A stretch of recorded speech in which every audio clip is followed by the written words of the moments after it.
আজকে মহা পুনর্মিলনের দিন, আনন্দের দিন। এটা বাৎসরিক আনন্দের দিন, সবাই মিলে একত্র হওয়া আজকের বিশেষ দিনে। কিন্তু এই আনন্দের দিনেও আজকে আমরা সবাই ব্যথিত, দুঃখ ভারাক্রান্ত। হঠাৎ ভূমিকম্পের কারণে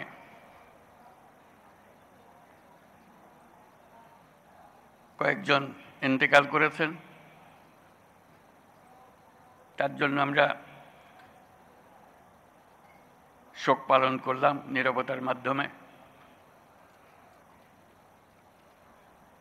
কিন্তু আরো বহু আছে যারা ক্ষতিগ্রস্ত হয়েছে, আহত হয়েছে, সম্পদের ক্ষতি হয়েছে, আর্থিক ক্ষতি হয়েছে। তাদের প্রতি আমরা সমবেদনা জানাচ্ছি আজকে। আশা করি তারা আবার নতুনভাবে তাদের জীবন শুরু করতে পারবেন। আজকে এই আনন্দের দিনে আমরা কদ্দূর আসলাম, কি করছি, সেটা সবাই মিলে আলাপ করব।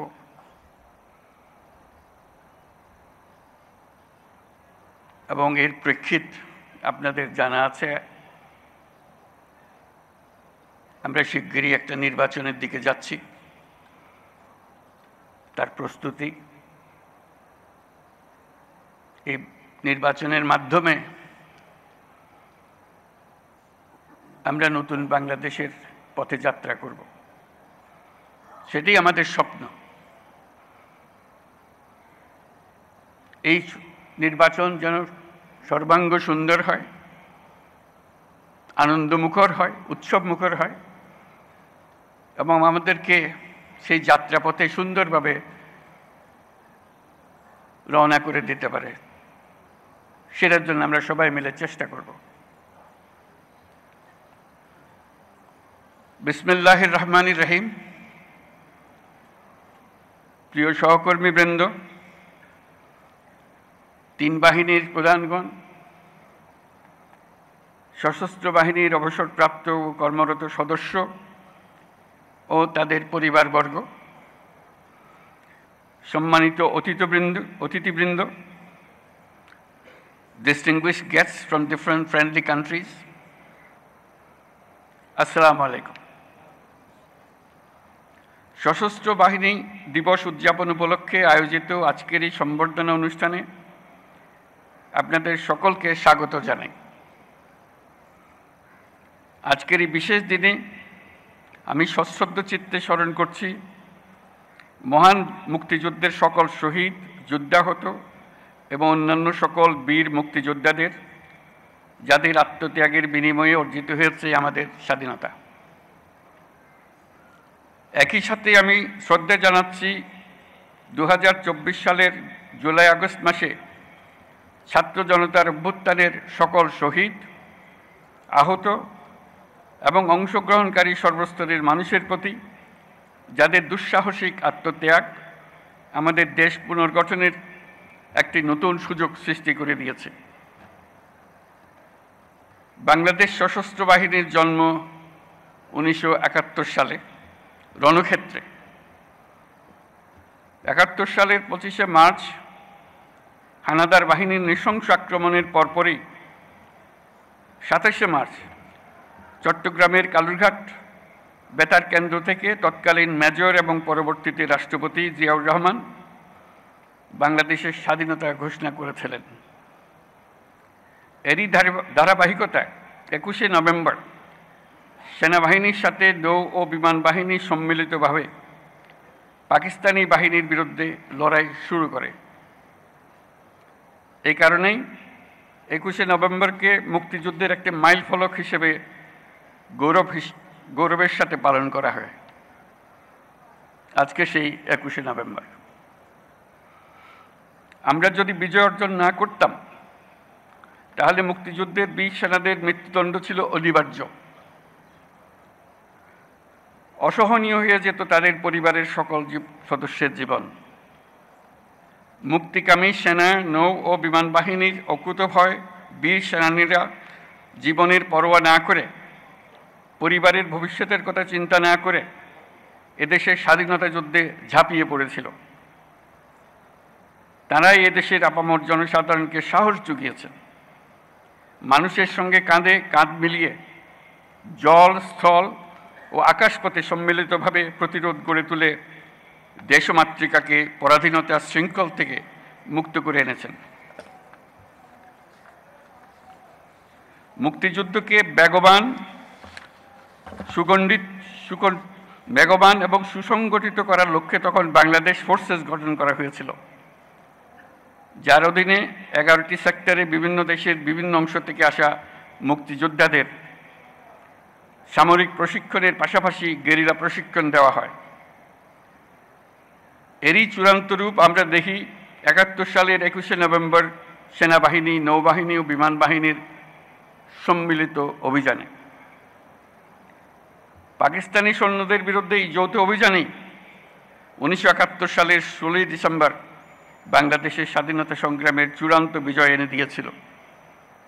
71-এর মুক্তিযুদ্ধে আমাদের সশস্ত্র বাহিনীর অবদান বাংলাদেশের ইতিহাসে স্বর্ণাক্ষরে লেখা থাকবে। সশস্ত্র বাহিনীর প্রিয় সদস্যবৃন্দ,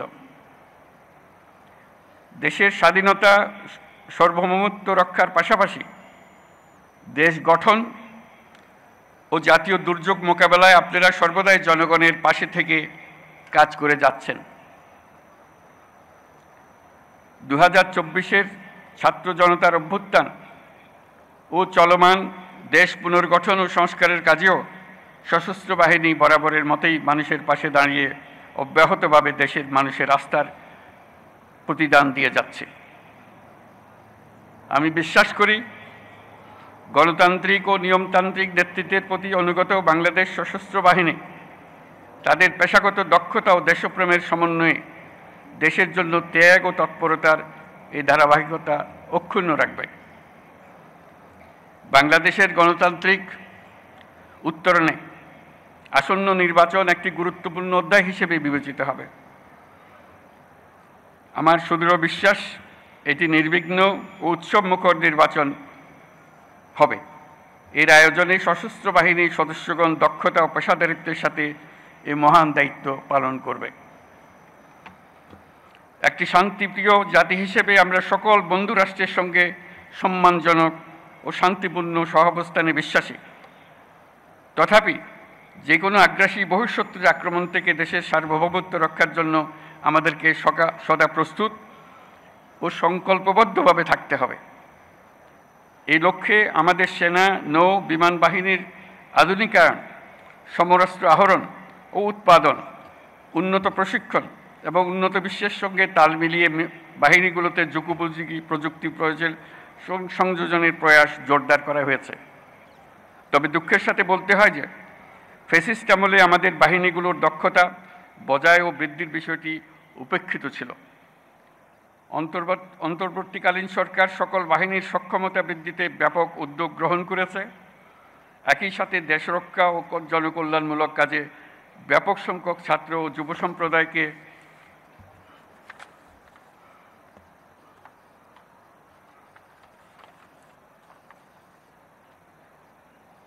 সম্পৃক্ত করার উদ্দেশ্যে বিএনসিসির কার্যক্রম বহুগুণ বৃদ্ধির নীতিগত সিদ্ধান্ত নেওয়া হয়েছে। আমাদের এসব পদক্ষেপ দেশের প্রতিরক্ষা সক্ষমতাকে একটি নতুন পর্যায়ে উন্নীত করেছে। অভ্যাগত অতিথিবৃন্দ, বিগত 37 বছরে জাতিসংঘে আমাদের শান্তিরক্ষীরা সফলতার সঙ্গে 43টি দেশে 63টি মিশন সম্পন্ন করেছে। বর্তমানেও বিশ্বের বিভিন্ন প্রান্তে 10টি মিশনে আমাদের শান্তিরক্ষীরা নিয়োজিত আছেন। বাংলাদেশ বর্তমানে অন্যতম বৃহৎ নারী শান্তিরক্ষী প্রেরণকারী দেশ হিসেবেও বিশ্বে পরিচিতি লাভ করেছে। এছাড়াও সম্প্রতি কাতার ও বাংলাদেশ সশস্ত্র বাহিনীর মধ্যে প্রেষণে জনবল নিয়োগের একটি চুক্তি স্বাক্ষরিত হয়েছে, যা বিশ্ব শান্তি ও নিরাপত্তার বৈশ্বিক প্রচেষ্টায় একটি দায়িত্বশীল ও নির্ভরযোগ্য নাম হিসেবে বাংলাদেশের জন্য একটি গৌরবময় স্বীকৃতি। এজন্য আমি সশস্ত্র বাহিনীর সদস্যদের আন্তরিক ধন্যবাদ জানাই। বাংলাদেশি শান্তিরক্ষীগণ যাতে বিশ্বের চ্যালেঞ্জিং এবং বিপজ্জনক অঞ্চলসমূহে সৃষ্ট পরিস্থিতি মোকাবেলা করতে পারে সেজন্য তাদের সময়োপযোগী প্রশিক্ষণ দিয়ে প্রয়োজনীয় সরঞ্জাম সরবরাহের প্রচেষ্টা অব্যাহত রাখতে হবে। প্রিয় অতিথিবৃন্দ, অগ্রহায়ণের এই বিকেলে উৎসবমুখর পরিবেশে আপনাদের সাথে দেখা হওয়ায় আমি অত্যন্ত আনন্দিত। আপনাদের উপস্থিতি আজকের এই মহতী অনুষ্ঠানকে প্রাণবন্ত ও মহিমান্বিত করেছে। এই জন্য সশস্ত্র বাহিনীর পক্ষ থেকে আপনাদেরকে সকলকে জানাই আন্তরিক ধন্যবাদ। আমি সশস্ত্র বাহিনীর সকল সদস্য ও তাদের পরিবারবর্গের সুখ, শান্তি ও কল্যাণ কামনা করছি। আমরা সবাই যেন দেশের উন্নয়ন ও অগ্রযাত্রায় ঐক্যবদ্ধভাবে কাজ করে যেতে পারি সে আশাবাদ ব্যক্ত করছি।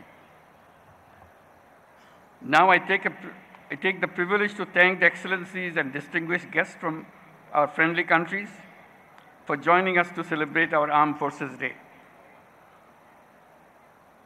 On this occasion, we gratefully recall the contribution of the people of our friendly nations during our War of Liberation.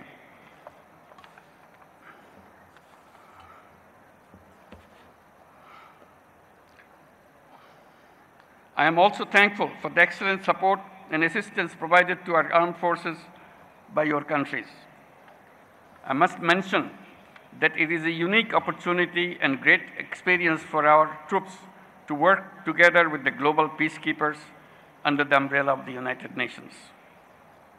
I assure our full support of my government and our armed forces to the United Nations and the international community in the global peace efforts. I also deeply appreciate those friendly countries that are employing members of our armed forces. We stand ready to expand such cooperation, and I thank you all for your kind presence. সুধীমণ্ডলে আপনাদের সবাইকে আজকের অনুষ্ঠানে অংশগ্রহণের জন্য অশেষ ধন্যবাদ জানাচ্ছি। মহান আল্লাহ আমাদের সহায় হন।